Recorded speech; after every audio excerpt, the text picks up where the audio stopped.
All right. What's up, everybody? What's going on? How's everybody doing? Welcome to 365 Ideas. We are a FBA think tank, that is looking out for the well-being of foundational Black Americans. All right. We appreciate y'all for coming in as well. Let me look at something real quick here. All right. So we're going to get started with pretty much discussing what challenges that foundational Black Americans will be looking at possibly facing in 2026 and beyond. All right. And so real quick, again, we are a think tank inspired by Dr. Claude Anderson and his think tank called the Harvest Institute. All right. We are a solutions think tank, okay, dedicated to turning ideas into action. Or another way of saying it is the ideas will help solve the problems, but we say turning ideas into action. All right. We are an independent hub for practical problem solving, critical thinking, and strategic innovation. We focus and confront and address the unique challenges and everyday issues that do impact foundational Black Americans. All right. Outside of Dr. Claude Anderson's Harvard Institute, I think we are the only other think tank that is solely looking out for the well-being of the foundational Black American. Some that are here, and there are others that are around the globe. You know, they decided to move wherever, but when you look up their lineage, you'll find they're foundational Black Americans. All right. This is not a hate group. 365 Ideas is not a hate group. We're not out to get anybody. We are solely coming up with solutions, ideas, strategies to challenges that foundational Black Americans, like I said, go through. So don't get the narrative started and comments. And I know there will be other think tanks that will start to possibly try to say that 365 Ideas is some type of Gestapo group or something like that. But let me explain some things real quick.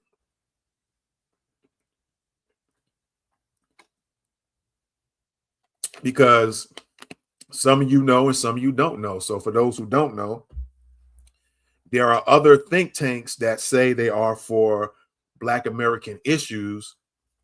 And we will do another live here because I said on a previous live that I did that we will go over several think tanks, and just so you guys could be more knowledgeable about stuff. There are other think tanks that are for, some say they're for people of color, some say mention Black Americans. So this is not the only one, but we are exclusively for foundational Black Americans and the challenges and the struggles that we go through and have been going through for years. All right. That does not mean I don't know,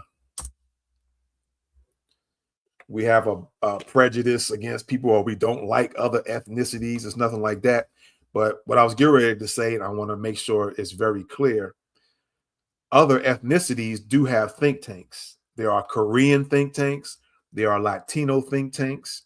There are Jewish think tanks. There are African only think tanks. There are other Black American think tanks. But what you'll find and it seems like it's always Black Americans for some odd reason. There are other Black American or think tanks that are for Black issues. Some are for like Black children's issues. Some are a combination for whether you're an adult Black American or a young or child. There are some think tanks that are for young and old Black Americans, but you'll find the Black American think tanks always seem to go and try to help other ethnicities as well. You'll find it in the about section of their websites, or a lot of them have YouTube channels, a lot of them have Twitter pages, and you'll find when you read in about their bios, they always seem to also add other people in, which is cool. That's what they want to do. But I just find it very interesting that when it only comes to Black Americans, they always seem like they have to always kind of look out for everybody else on top of Black American issues. And what happens with that is that then you kind of split your attention to other ethnicities when all these ethnicities have 4, 5, 6, 10, 20 different think tanks. For some of them are, and for different issues. They might not all be for the same issue. They can be 10 Latino think tanks, and it might be one Latino think tank might be covering, governmental issues that affect Latinos. Another one might be dealing with social issues. Another one might be dealing with medical situations that go on when Latinos go to hospitals. So you have some that kind of split, and some that cover all.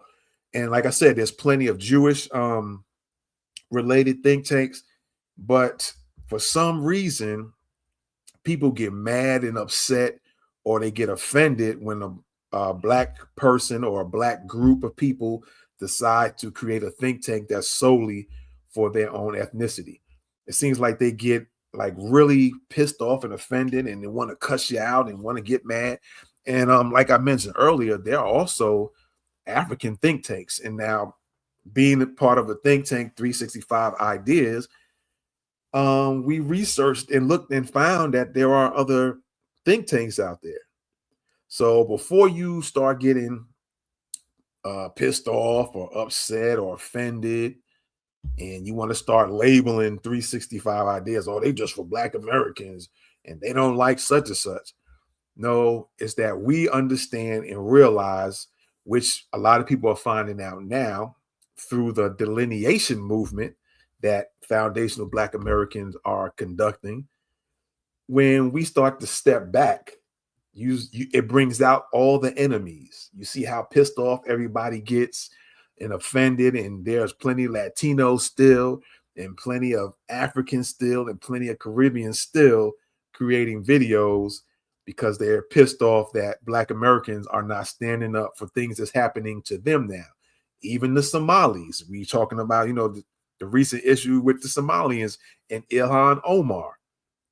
All right. And stuff going on with that. But now everybody is finding, on top of seeing that we're stepping back and saying, you know what, y'all go ahead and stand up for yourselves and see how that works out. Because when we stand up for you, things seem to get done. Y'all seem to get the benefits of foundational Black Americans standing up for you, for all the different ethnicities. It can be Asians we can stand up for if they were wrong. Latinos, if they were wrong, we'll stand up for them. All right. Africans, if they were wrong, we'll stand up for them. Caribbeans, we'll stand up for them. Heck, Russians or anybody else who something is done wrong to them, we always the moral compass, and we'll fight and stand up and be in the front lines while they're standing behind, letting us do all the work, getting shot at, getting sprayed at, getting beat down, being arrested. And then when it's all the smoke clears, the other ethnicities get all of the benefits at the end. So this time, a lot of us are waking up and we're saying, you know what? Y'all really wasn't rocking with us like that. So we're going to kind of lay back now, and we're going to start looking out for each other like we probably should have been. And it's just like, I guess the parallel you can use is you have a family, you have a mom, dad, brothers and sisters. You can even probably throw your cousins in there in the mix and stuff like that, aunts and uncles. And then you have a neighboring family across the street. And it seems like, and they could be another ethnicity, or it could be the same ethnicity. But for some reason, you'll stand up for everything that goes on over there, but you won't stand up for anything that happens with your own family. And that's no longer going to happen. That's the easiest, I guess, parallel I can make it, or people say analogy, if you will, and kind of look at it from that point of view. All right. So, yes, we are a think tank. 365 Ideas is a think tank solely for foundational Black Americans. Okay. And so, like it, love it, hate it if you want to. That's how it's going to be. And there's nothing wrong with that, because like I mentioned, and we will show next year in 2026 and following months and stuff like that, there are other think tanks for other ethnicities, and nobody seems to get mad or upset with them because they stand up for their own people. It's always us. Okay. It's always only exclusively us that everybody gets mad at when we start to create things in our own system. Everybody wants to come in and bust it up, just like the world famous Tulsa race massacre. All the Black folks had a lot of good things going on for them. Businesses was making money foot in hand, and the money was circulating among the Black people. And we had the first airstrike in America on Black people in the US, Tulsa massacre. All right. So with that being said, that's what we do. Okay. We're focusing solely on foundational Black Americans. We coming up with ideas, strategies, solutions, and that's what we are a think tank for. Another thing I can mention is you're all familiar with Turning Point USA. They are a think tank as well. And they recently had their little get together, if you will, or their rallying point and had their little thing. They didn't let certain other immigrants in like they would have in prior times. There are certain immigrants that were attending these functions that they this time decided not to let in. They might have been from the Sudan. I'm not going to say any names, or they might have been from some other places in Africa. They weren't allowed into Turning Point USA's get together this time around. Very interesting. And no one says anything about that, right? All well and good. So another thing, we don't have any corporate strings. We don't have no political filters. We're just intelligence gathering and truth. All right. We also use OSINT. For those who don't know what that is open source intelligence. We use social media intelligence. We use AI. We use human intelligence. Yes, we get with human people too. And we're not going to expose or disclose the humans we get with and our processes and all that, but that's what we do. We get open source information or intelligence. We do social media intelligence. We gather that information, hearing from the peoples and seeing what's going on. Human people as well. We talking about everyday folks. We talking about doctors. We talking about scientists. We talk with them as well, and gather some information and intel, and and artificial intelligence as well, and sometimes imagery intelligence, and there's a whole set of other ints or intelligences that we also look up. Too much to go into right now, and that we also use as well to come up with, in a nutshell, simplicity, be coming up with solutions. We mentioned how it is ideas and strategies, which that is true, but it all encompasses solutions. Okay.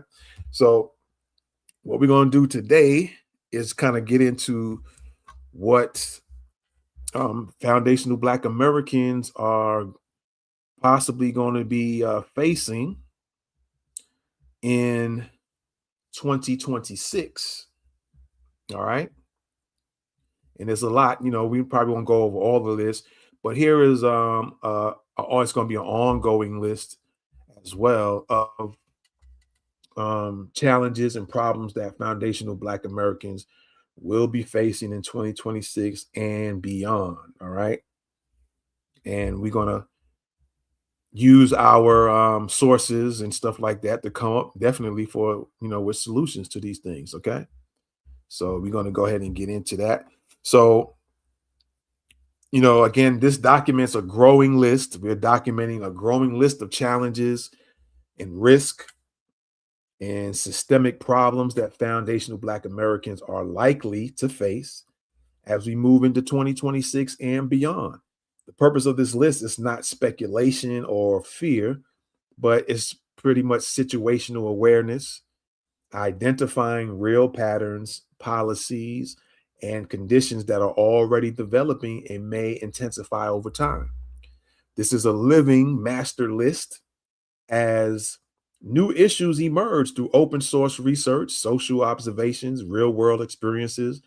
Additional items will be added, additional things will be added to this list that we see that foundational Black Americans might be possibly facing. Okay.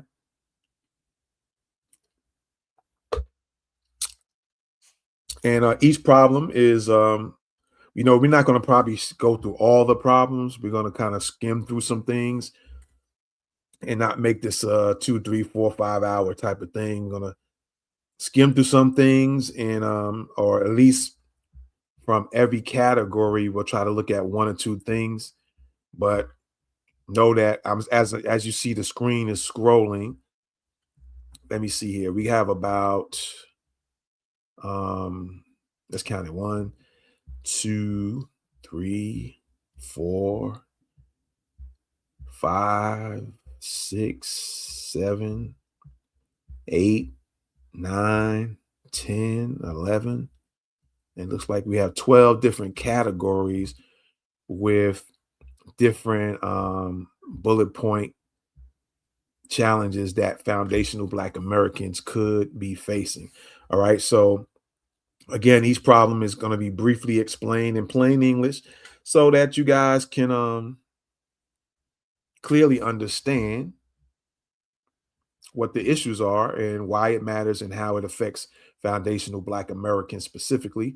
Over time, the list will also serve as the foundation for developing strategies, options, and solutions. Okay, that's what we are. We're a think tank, we're a solutions think tank.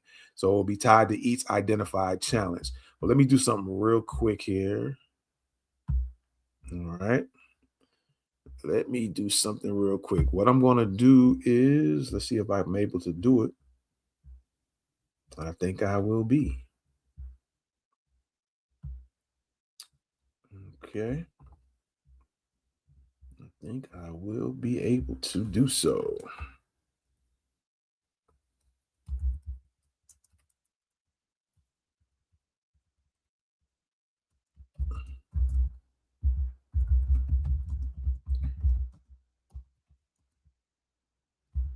All right.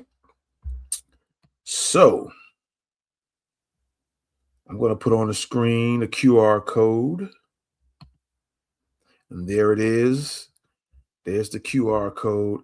If you guys want to take a look at the list, you can scan that QR code now or anytime.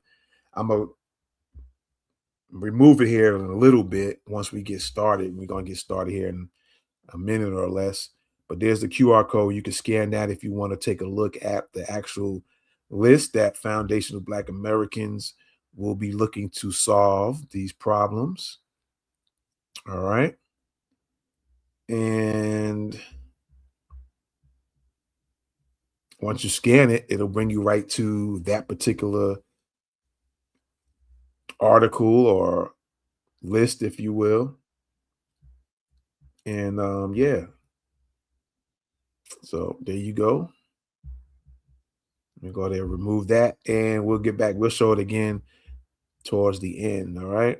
And so, yeah, let's get into it real quick. Again, I won't be going through every last one, but you will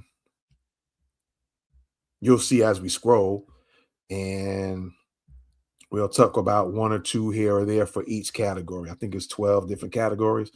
That way we don't be here for a long haul. Maybe some discussion about a couple of them here and there, but we'll try to go through one or two of them for each category. All right. So, yeah, let's get into it, man. Let's get into it. All right. So, again, this is the master list of problems and challenges facing foundational Black Americans. And so, the first category on the list is economic and employment challenges. Okay. And you're seeing these on the list now. The DEI situation that was going on. All right. And let's go to replacement of foundational Black Americans with foreign labor. So now we all know that could be changing because President Trump has been trying to get folks up out of here, out of the US. Okay. And so that could be changing, although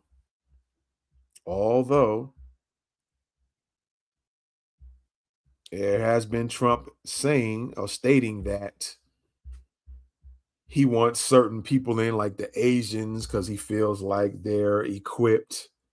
I'm paraphrasing, like they're more equipped for dealing with working with technology, which that is a big lie because there is a Black gentleman, and I don't know if we're gonna. I might try to get an interview with this guy. I already know a place where I can contact him at. One of his social media platforms. I know where he's at. And I don't know if we're going to do it here on 365 Ideas or we're going to do it on one of the podcast channels. All right. Don't know yet. We'll see which way we want to go with that. But for Trump to insinuate that only like Asians have this so-called know-how with dealing with AI and stuff. Far from the truth, because there are some black people who are in super high demand, because there's only a handful of them that know the ins and outs of the AI system. All right. So those are one of those things where you shouldn't get fooled with a lot of the nonsense that's going on.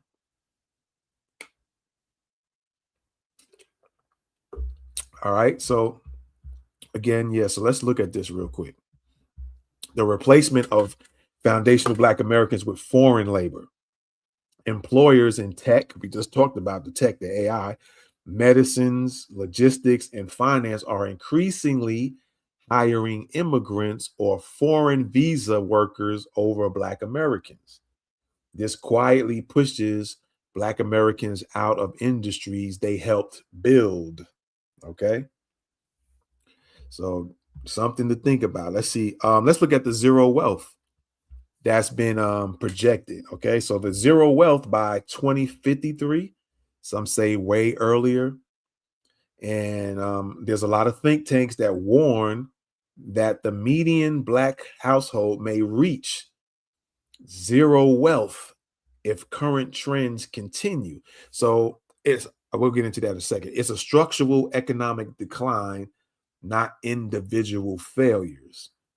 So they're saying the structural economic decline, according to some think tanks, right? That Black households will have zero wealth. And when I think about that, we can talk about BlackRock, supposedly, and I forget the other one is Black something. I forgot what it's called. I have to get with somebody, one of our human intelligence people that we get with from time to time, to forget the other one. It's called Black something. I know there's a BlackRock. I forget what what comes after that, but they're buying up everything, buying up houses, buying up businesses. And yeah, and then when I just talked about the replacement of foreign labor, of FBA with foreign labor, that projection might be some truth, unless there's something that alters that, which could be what I was saying is Donald Trump trying to remove a lot of immigrants. Now he's talking about Somalis, Haitians, a lot of Latinos getting moved out the paint. And so, yeah, so that might, that could possibly change. Okay. So let's move on. We won't get into anything else on the economic front. Let's talk about the technology, AI, and data infrastructure. Okay.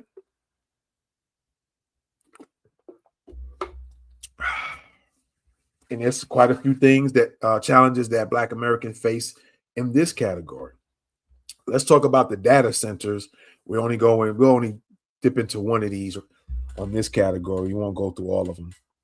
So with the data centers being built in some Black neighborhoods, all right? So large data centers are being placed in or near Black communities, bringing noise, environmental risk, which could be pollution in the air, and increased energy use, that's for sure, without providing real job opportunities to the local residents, to the Black American residents that might be in these areas of the data centers. All right, so that's another issue that's going on that Black Americans could be dealing with in next year and beyond, as these data centers being built and the pollution that's already can be made. And it was mentioned that Colossus, that's one of Elon Musk's data centers, I think. And I think it's already built or going to be built in Memphis. I think it's already built. And, there's talk about the pollution in Memphis from that data center that Elon Musk has, right? So that's one of the issues that Black Americans could be dealing with in the technology, AI, and data infrastructure. All right. So we're going to go on to the next category. Again, like I said, I'm not going through all of these. I will put the QR code up here. And a matter of fact, let me put the QR code now in case some of y'all are interested in the whole full list. And it's going to be an ongoing list of challenges and problems that Black Americans foundational Black Americans could be facing. All right. So there you have it. There's the QR code. Take your phone or take somebody else's phone and scan those and scan that, I should say, and you'll get the actual full list. You can go over it and feel free once you pull it up on your phone. You can comment under that because it's an article that we created, or it's created like an article form. And let me just scroll down real quick. So at the very bottom of that, you guys can write comments in there, man. All right. If you feel like there's need to be others on the list, and like I said, we're gonna go through this list, not through every last thing on the list, but we're going to go through some things. Where we at here? Right here, legal and justice system. So you can follow along with us, scan the QR code, follow along with us, and see the problems that foundational Black Americans are facing, and these are the problems that 365 Ideas as a think tank is going to come up with some solutions to try to deal with these issues. Okay, so we're now into the legal and justice system issues. Let me see. Do I have this? I think this is twice on here. Medical apartheid. It might be. So I'm gonna have to take a look at this list again. So we have medical apartheid, section 230. Let's talk about section 230. That's the one we're going to today. All right, as one of the many problems that Black Americans face. If you're not familiar with section 230, it deals with the social media platforms and how they what's the best way to say it? How when you post something, a video, it could be just text, and if they deem it like offensive, then they have a way to kind of move you out legally, or they can keep it on legally without them being able to get sued over things. And you already noticed stuff was going on with YouTube. At one time, Twitter was doing that with their former person who owned it. Facebook had their issues with that as well because they was trying, and then come to find out, everything that Facebook was saying was a lie when it came to fact checking and all that. So if Facebook was on the BS, we also know that YouTube was on the BS as well. But they're getting away with it because of section 230. So you need to look that up. So section 230, allowing online anti-Black harm. Section 230 protects platforms, like I just said, or in a roundabout way. All right. Protects platforms from responsibility for harmful or anti-Black content spread online. This allows misinformation, hate speech, and propaganda targeting FBA to thrive unchecked. All right. So they can use that section 230 to go in whatever direction, one way or the other. All right. If there's others making offensive comments or putting up offensive videos toward Black Americans, they can say, well, they have a right to freedom of speech. But then if Black Americans attack back or say something, then they can say, oh, well, we need to move it because it's violating our rules and such. So they get away with it without being sued in either direction. All right. But look that up. Look up section 230, man. And it's very interesting. So let's get into immigration, politics, and government. All right. There's a lot going on here.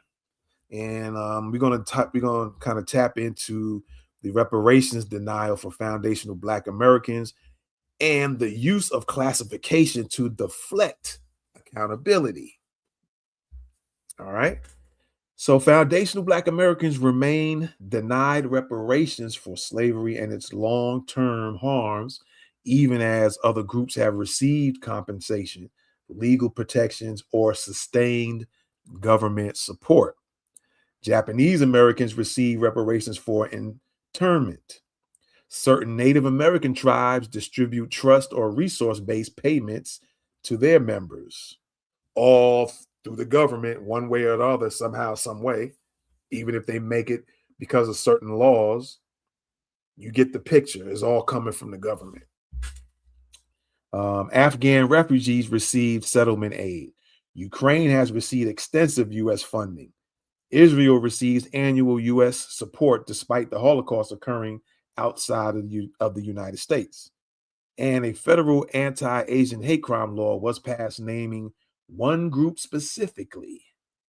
And we all know it was just specific for the Asians because Roland Martin misled a lot of his people that follow him and said it wasn't. And as a think tank, we're going to look these things up and then we call them out on it. So that's that. So be careful, you guys who watch Roland Martin. You might want to check somebody else out. All right. So a growing concern among FBA scholars and observers is that government recognized tribal classifications and racial redefinitions may also function as a political shield, allowing the government to point to benefits given to controlled or recognized entities as evidence that Black people were receiving or received something. While excluding the broader population of foundational Black Americans who lack sovereign status, treaties, or enforceable reparative mechanisms. So, in other words, if certain so-called Native American tribes get certain set-asides and resources, and because at some point in time they were trying to say that, yeah, the Indians were Black, even though there was some Native American Indians that also enslaved Black Americans as well. Those tribes enslaved Black Americans too. They will use that as a front to say, oh, see, we did something for Black people. The Native Americans, they got it. All right. So let's move on to education and cultural issues. Okay. All right. Let's see. What can we talk about? Let's talk about the children, man. We definitely don't want to leave the kids out. So we'll go into this one. Neglect of Black children in schools and daycares. There have been a lot of, before I read this, there have been a lot of issues going on in daycares with Black kids and like in schools with kindergarten children and stuff like that. There's a couple that I can think off the top of my head. There's been plenty of them. One was like, I think there was a daycare that kind of gave or fed everybody else, other kids like white kids and Asians, but didn't feed the Black kids. I think that was one issue that went on. I think that happened in Georgia, if I'm not mistaken. There was another issue where I think a Black girl was in a daycare and she came home with patches of her hair missing when she went to the daycare, they wasn't missing. So that's just a couple off the top of my head. If you guys know more, feel free to comment, put it in the comments, man. And add that to the mix. It's just a couple I remember. All right. So Black children face harsher discipline, less support, and more neglect across K-12 and even daycare systems. This sets them behind early and creates long-term educational gaps. And it could cause that because of the mental component from the harms that they receive going on in that K-12 or daycare. All right. Let's go do one more. The removal of Black American history books. Okay. There's been a big thing with the critical race theories and all of that stuff. There's a national push to remove books teaching accurate Black history, especially slavery and civil rights. This erases FBA legacy and misinforms future generations, and that's a fact. All right.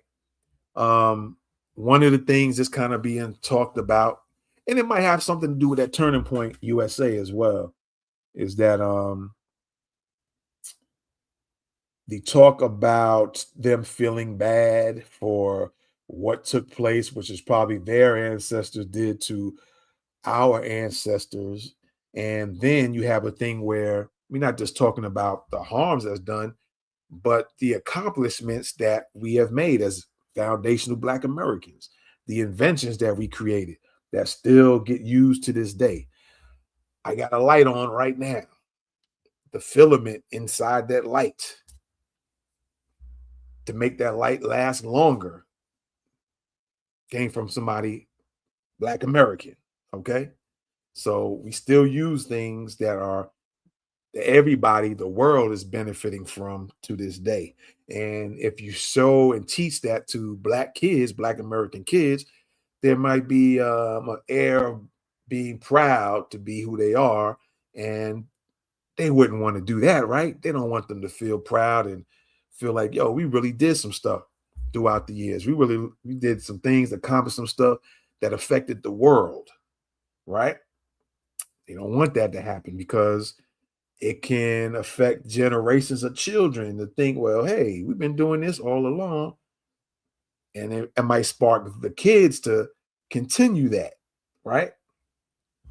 So there they go. And at the same time, if they remove it, it can also misinform generations of Black children now and in the future. The more they continue to, let's scrape the information away so they don't know, right?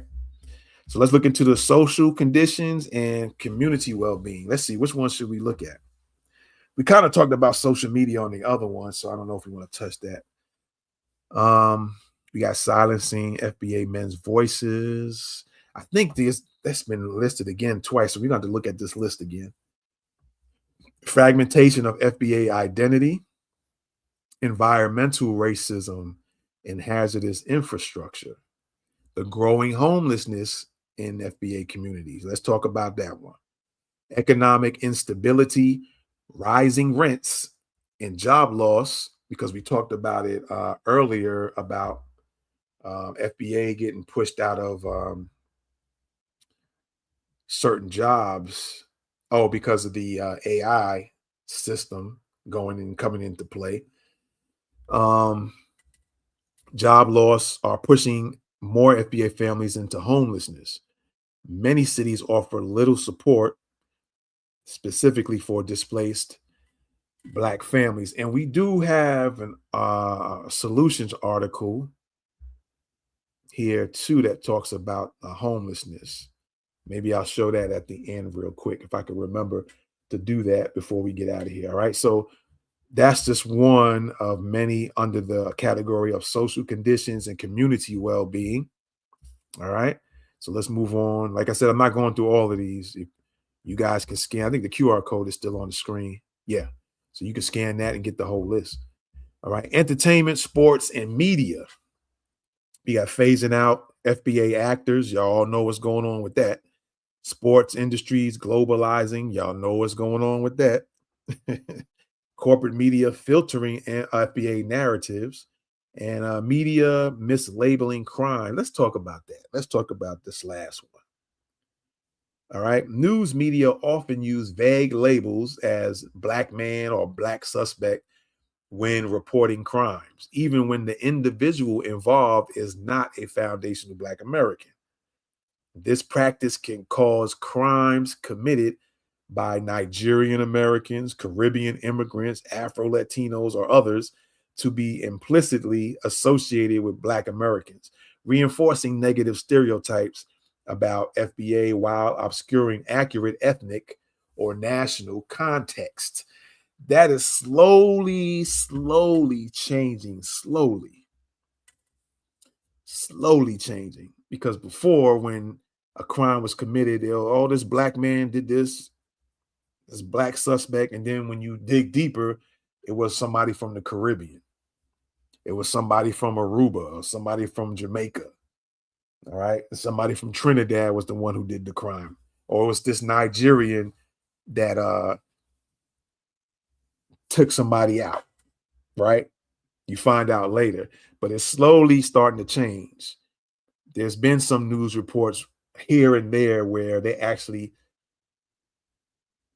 mention the ethnicity of the suspect this time around. And then when you have Trump talking about Somalians and the crimes they're doing, they're being now kind of slowly kind of brought in. And instead of saying Black men or Black suspects to make it look like it's always Black American men that's doing all the crimes, and then got everybody, including our own people, looking at us funny, when it was that Somalian that stole those millions. That Nigerian that chopped off somebody's head, or somebody did this, or that Latino that chopped off an Indian man's head. Real facts happened in September this year. All right. So yeah, that's one of the problems that we still face. Okay. And like I said, we'll tackle all of these and come up with some strategies and ideas to deal with them. All right. So let's talk about the civic, military, and global pressures under this one. And again, like I said, this is an ongoing list. So each of these categories could have stuff added to it. And, we'll figure out some strategies and solutions, some ideas into mitigating or lessening those problems. All right. So you got increased military recruitment of Black youth, potential for global conflicts disproportionately affecting FBA, political targeting of FBA voting influence. Let's look at the voting situation. New policies and tactics aim to weaken or dilute the Black American voting bloc by blending identity labels and importing new voter populations. And like I said, right now, that might be getting skewed, if you will, or because there are a lot of, like I said, Trump is trying to get everybody out the paint that is, from other countries. So that might be for a short period of time, might be going better in FBA's favor, if you will. But, if elections change and who gets voted in and stuff like that, it could get back to the same thing again. Okay. That could be the issue. So, let me see, you got policing, safety, and community control. There's only a couple of those right now. So, over policing while under protecting, and reduction of community resources. Both are problems for FBA. All right. Black communities, we're talking about the over policing while under protecting. Black communities are over policed for minor issues, while serious crimes against Black victims often go ignored. This creates danger from both crime and law enforcement. So there have been some crimes where I think one was a Nigerian dude had killed, I think, what could have been his girlfriend, who was a Black American. And to this day, they still ain't find the dude. I think he might have made it back to Africa. All right. This was a while back. Might have been a year or two ago that this happened. So we have those issues. And then, yeah, you can get over policed for little minor stuff. And then when it comes to being victims, then it's a tedious process of solving the crime. All right. So, yeah, that's what's going on. So let's look into the information warfare and propaganda. All right. I feel like some of these could have gone in the other categories, but they could stay under this too. So we got anti-FBA narratives pushed by foreign and domestic actors and algorithms promoting anti-Black sentiment. Yeah, we just was Elon Musk, although we just talked about his it's called Colossus, the AI data center warehouse. That's going on, and that's kind of could be affecting those in Memphis. But at the same time, he created or he finally, not finally, but did this thing where you can click on, I think, the people's year and when they started information, and it pulls up where they really are or where they really came from. And that's been pretty helpful because a lot of people been calling out, people been acting like they're either down for FBA or they've been doing a lot of hate. And then when you start clicking on the information, it shows they're from Africa, they're from Europe, they're from Spain, they're from New Zealand, and they was all out here trying to cause problems through propaganda. So all types of warfare is going on, especially on social media. So that is becoming an issue. And I guess it could be a permanent thing. Maybe it was what Elon did, what he did. And this could be something that could go across other social media platforms like Facebook and YouTube. And, people who make comments when you're on live, and you can click on their profile or something and it shows where they're from. And another good idea that hasn't been done, I don't know if anybody's thought about it, just now thinking about it, it should be a feature where you can click on whether a person's commenting to you when you on a live stream, or just the post somebody comments about you on, or somebody comes in on a Twitter Spaces, and you should be able to click on their name and see if they're a bot. It'll show that if it was a bot or not. It should be able to do that too. That's just another idea. Since we're called 365 ideas, there you go. There's an idea right there. All right. So let's look into the government, law, and policy changes. Yeah. Government, law, and policy changes. All right. Weakening of civil rights protections, cuts to Black neighborhood funding, and suspicious hangings of Black men still occurring. Let's look at that, because the lynchings are still going on. And there's supposed to be some type of lynching bill, but it's never really used, right? And these lynchings, going back to what I just mentioned earlier in one of the previous categories about the policing, over policing. And then when it comes to solving crimes, when Blacks are the victims, it either goes ignored or there's a long process, right? So with these hangings, it's a long to no process of trying to find out who was the suspect of these hangings, hanging Black men behind their mama's house or some tree nearby. Okay. And it's suspected that, there's some law enforcement, could be some involvement with law enforcement or people who law enforcement associate with, and allowing them to get away with that, right? So even in 2025, Black men are still being found hung under circumstances that are questionable and rarely investigated thoroughly. These cases often get dismissed as suicides without proper forensic review, leaving families and communities with no answers, no justice, and no accountability. All right, and that's that on that. We won't go into any others on that list, on that category. And finally, on the last category, culture, health, and family. And I see a medical apartheid there. I think we had a medical apartheid earlier. Let's go back. I don't think we covered it though. Yeah, there you go. Under legal justice. So it doesn't matter if sometimes it's doubly added, because then it could be more information added, which it is. So we got declining Black health, Black mental health. We got erosion of family stability due to economic stress. And we have medical apartheid and unequal treatment in healthcare. All right. So let's look at that one, the medical apartheid and unequal treatment in healthcare. All right.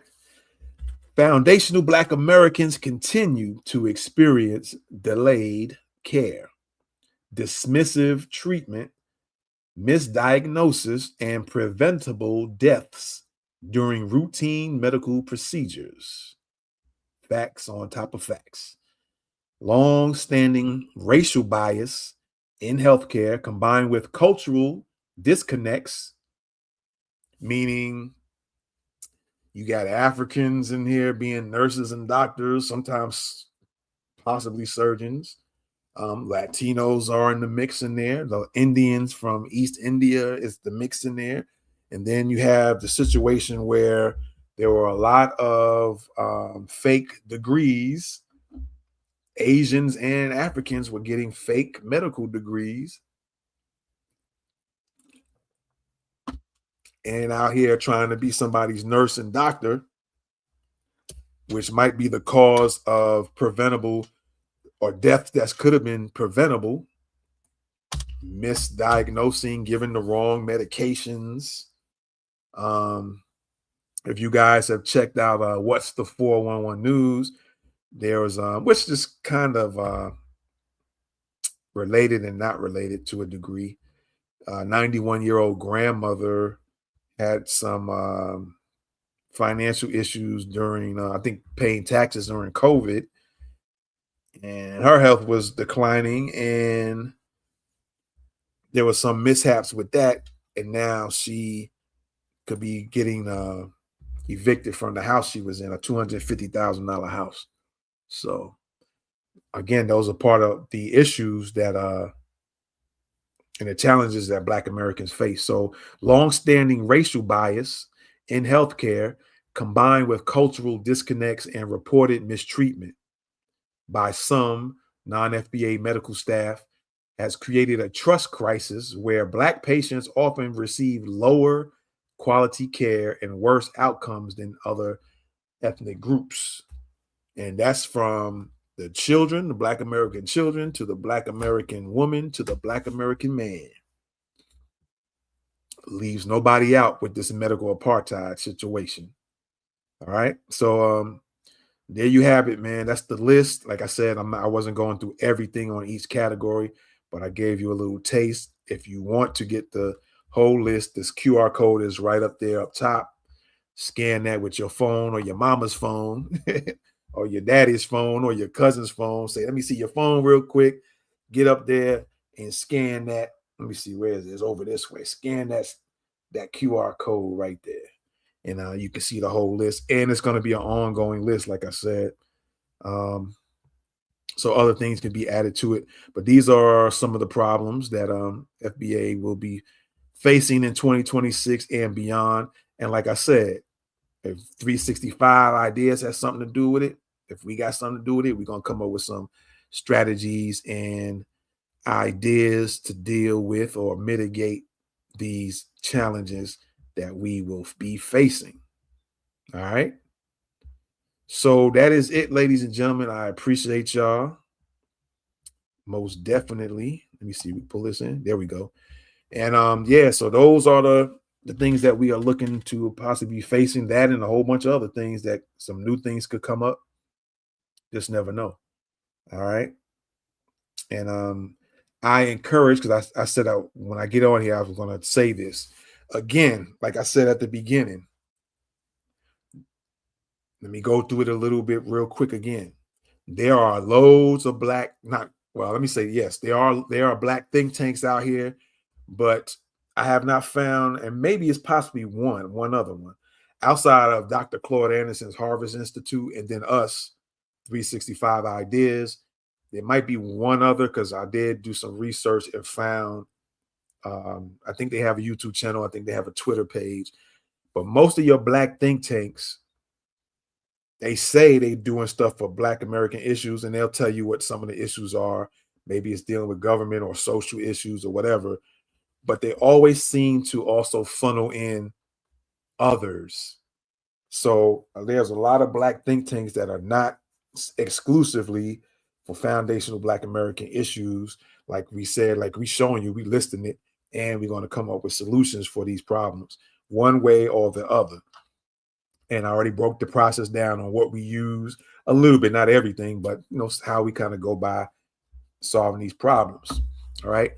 And they are Jewish think tanks. They are African think tanks. Now, how active some of these think tanks are, some give the impression by their content that they put out that they haven't done nothing in months or years, but they still have Twitter pages. There are Twitter pages. And like I said, in future live streams, we're going to go through some of these things. I'm definitely going to do one showing some of these Black think tanks and how, when you read, unless they see us today and watch, some of them catch us and watch it, they might change their about page or their bio page. But when you read it, you'll see, like, at first it seems like, oh, they're for Black Americans, and you thinking they just got your back, but then they start reading that they kind of protecting or looking out for other groups as well. Their wording, the way they word it, makes you, if you don't pay attention, you might not pick up on it. But you just read it and take your time. You're like, oh, they not only for Black Americans, they for other groups too. And so I think the only ones that are specifically FBA, looking out for FBA issues, awareness, cultural awareness, and stuff like that, is here, 365 Ideas. And I think there's one other. I got to go back and look and check them out and read some of their stuff and look at some of their videos. And a lot of them have YouTube channels. There's a lot of Jewish think tanks. They got YouTube channels. Some of them speaking their native language, so you can go and watch them, but you don't know what they're talking about. And some of them speak in English. So, and there are some think tanks that's very popular, like y'all know about the Council on Foreign Relations. They have a YouTube channel. And yeah, we study everybody. We look at everybody. Okay. So I think there's quite a bit of popular ones. Like I said, CFR is one, Council on Foreign Relations. There's two or three other. I want to say one is called Brooks something. I can't remember the name. But like I said, we looked up and found there's loads of think tanks, some active, some inactive, or they could be inactive on the surface, but they might be active behind the scenes. But when you look at their stuff, you looking like, man, the last time they posted anything was 2015 or something like that. So, but they could be just giving the impression, because you got to look at everything from all angles. They could be giving you an impression that they're not active, but they're really doing stuff behind the scenes without you knowing they're doing it. But there's Latino think tanks. They are exclusively for Latinos. There are African think tanks exclusively for them. There are Caribbean think tanks exclusively for them.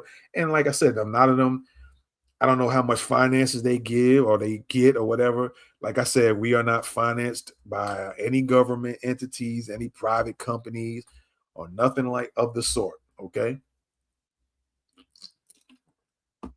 So we are not compromised. And we're not like a registered, like a normal registered think tank. And there's nothing wrong with that either. You know, some think tanks are, legally registered, if you will. Be more like the guerrilla style think tank, if you want to put it like that. All right. Might be another way of saying it, because the guerrilla style might make everybody like, ooh, and watch out for them. And they're going to do something funny and nothing like that. But, it is what it is. All right. But the point making is that there are loads of think tanks that look out for their own people. We get pointed at because we trying to look out for our people. It doesn't mean we against others and we're going to tear their mouth out in the physical sense, if you will. And, everybody seems to get so offended. Like I said this in the beginning, when we decide we're going to look out for ourselves more and then let y'all have y'all thing. So y'all are going through with the ICE situation, the beat downs they giving y'all, and you looking for us to step in when you really haven't been doing that for us for hundreds of years. It might be individual people that might have said a little something or thought they was trying to help, but as a whole entire ethnic group of people, there hasn't been a bunch of y'all just stood up and was like going really rah-rah for Black Americans and making sure we got what we needed. But now a lot of y'all are trying to come back and either try to insult us because we're not standing up for you, or you want to come back now and want to reset things and start with a fresh slate. That's not going to happen either. Okay. None of that. There's certain things that are that we want, and it's not going to be no compromising for that. Hold on, ladies and gentlemen. I want to pull something else up real quick before we get out of here. Now that it's on my mind and thinking about it, about roughly what I'm just talking about. It's be a perfect thing for other ethnic groups to go do. Let me see. Can I pull that up? There we go. So let's see if we could pull this up real quick. Let me do this. So I forgot we can do this right here. There we go. I forgot. Let's pull that up right now. So let me see. Let me move that out the way. There we go. So any of you immigrants, African, Caribbean, Latinos, Asian, European, if you feel like you want to help, right? If it's something you want to help do, go on and get this book right here. All right. Decoding Anti-Black Sentiments by Immigrants and How They Can Stop It. All right. If you want to know, like, hey, what can we do to help y'all and help y'all foundational Black Americans? Go on Amazon and get the Kindle or the paperback book. There is the title right there with the 365 logo on the bottom, man. All right. So get that book, read that book. And after you read that book, you should be able to know how you can help us out, right? If you so choose to do so, because it's not like we begging, but if you get that book, it might make you a little bit mad, but at the end, you be like, yeah, we need to do such and such, or we need to do this more. So go on and get that book. It's on Kindle and it's for paperback as well. And I think we're going to go ahead soon and make it available for like as a PDF where you can just download it right to your phone or your laptop or your tablet. So we'll try to make that available soon uh, as well. And it might be available on the 365 Ideas platform. A link can be available for the PDF version if you want it. That way you can download it right away and get to reading it. It also might be on Norwood University, their platform, and it definitely will be on Norwood Books platform as well. Somewhere down the line pretty soon, all right? But yeah, get that book. So anybody watching, if you are African, Caribbean, you from Kenya, you from the Sudan, you from Somalia, you from South Africa, even though I don't think we get too many issues with South Africans, Senegal, wherever, you from any of the Caribbean areas, and you feel like, man, we better get on board and start helping them. Read this book, man, and you might get some ideas on how you can do that. All right. You might get mad, like I said, for some of the stuff that's in it, but at the same time, it's telling you what can be done, or a few little things you could do, or a few little things that we're saying we're demanding, like, unless you do this, there's no teaming up per se. And I know all of us have a friend here or there. So, there's some that, we got to keep it real. And there's some that supposedly rock with us and they might show it. But on a scale of as a whole ethnic group, not everybody is doing what they could be doing compared to what we've done for y'all. All right. So again, Asians, get the book. Caribbeans, get the book. Africans, get the book. Europeans, go grab the book. All right. It's all for y'all to check out and see what you can do. Decoding Anti-Black Sentiments by Immigrants and How They, meaning the immigrants, can stop it. All right. All right, y'all. So appreciate it. Thanks for coming in. This is our finale for this year, anyway, for 365 Ideas. Be looking out for more solutions. You can click this QR code and check out the list of problems and challenges that foundational Black Americans are expecting to be facing. And once you read it, if you scroll back to the top, you'll see a word that says post. You can click that and you can see other solutions that we have on the site. All right. So again, we appreciate y'all. We are going to get out of here, man. All right. Oh, one more thing I had on my mind earlier to say that. I encourage Black Americans to create think tanks. You don't have to get registered to create a think tank. In your own family, create think tanks, the children, the parents, the adult, cousins, or whatever. Other Black American teens or whatever. You might have other Black American friends that you rock with. Create think tanks and come up with solutions to problems that you might be going through within your teen group, within your family. Your family might be having some problems. Sit down and become a think tank. Is all a think tank is to find solutions to problems. Y'all can put your heads together, or it can be one person that just says, you know what, I'm just going to be a one-person think tank for my family. And I'm going to use AI as an assistant. I'm going to use I'm going to use social media information, human him. I'll talk to other people. You might talk to some doctors and get some tips about health. You might have some health situations going on in your family. When you have family reunions, instead of the same old, which is cool, party and have fun, eat and clown up, but sit down and look at some of your extended relatives and family members and say, well, such and such having a heavy issue with their weight problem, or grandma looking like she's getting a little bit too heavy. Let's come up with some solutions on getting her a little slim down. Or my cousin over here, only 30 some years old, and she or he having these issues. Let's form a think tank and come up with some simple solutions that my cuz can apply and change that health condition. You know what I'm saying? So start coming up with think tanks, and then what could end up happening is your Black American think tank might run into another group. You might have friends that you decided to form a little think tank to surround things going on in school. You might have issues with the principals or how you're being treated as Black students.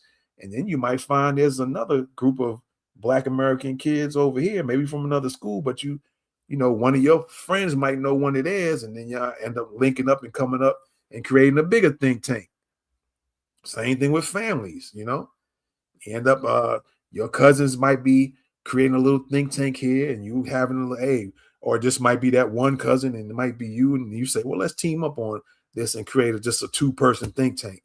And we're going to use the resources that are available to us. And again, I mentioned open source intelligence or open source information that's on the internet, free for you to go research things. Artificial intelligence, everybody knows about that. ChatGPT ain't the only one, but it's something that's available. What's the other one? I always forget the name of. Hold on. What's the name of that other one? DeepSeek. All right. DeepSeek is another one. You got Perplexity, I think, and you got Claude. You got a whole bunch of other different ones. And you can use that to help you come up with solutions. SOCMINT, which is social media intelligence or information. You got human, which is humans, one day get with your buddies and decide, hey, let's go walk up to the hospital and see if we can talk with a doctor about some remedies on something simple on dealing with this. Maybe somebody in your family's having this issue. That's what it is. You're going, using these resources to come up with solutions. So anybody can create a think tank. I'm encouraging foundational Black Americans to create think tanks within your family. Link up with other people and create a think tank outside of your family. And then you end up connecting with your think tank, might be connected with another think tank. Just like back in the day, a rap crew can get with another rap crew and they combine and become a different type of rap crew, a bigger rap group. So let's use that same mentality with think tanks. All right. Because there's a lot of them, like I said, out there. Turning Point USA is a think tank. All right. I'm saying some that y'all familiar with. And like I said, CFR, y'all familiar with the Council on Foreign Relations. And there's a few other popular ones, but I always forget their names. But once I say them, you'll be like, oh, yeah, I've heard of them too. So there's think tanks for other countries. Like I said, Japanese think tanks, Korean, they got Jewish think tanks. Africans got think tanks. Caribbeans got think tanks. Some of them are big, some of them small. Some of them might not be able to do a lot of work. Maybe because the financial component is there, but there are think tanks out there and they go for their own people. All right. So yeah, again, thanks for coming in. We'll be back with something else in the future, man. All right. This is 365 Ideas, inspired by Dr. Claude Anderson, the FBA think tank. Thank you again. We are out. Deuces.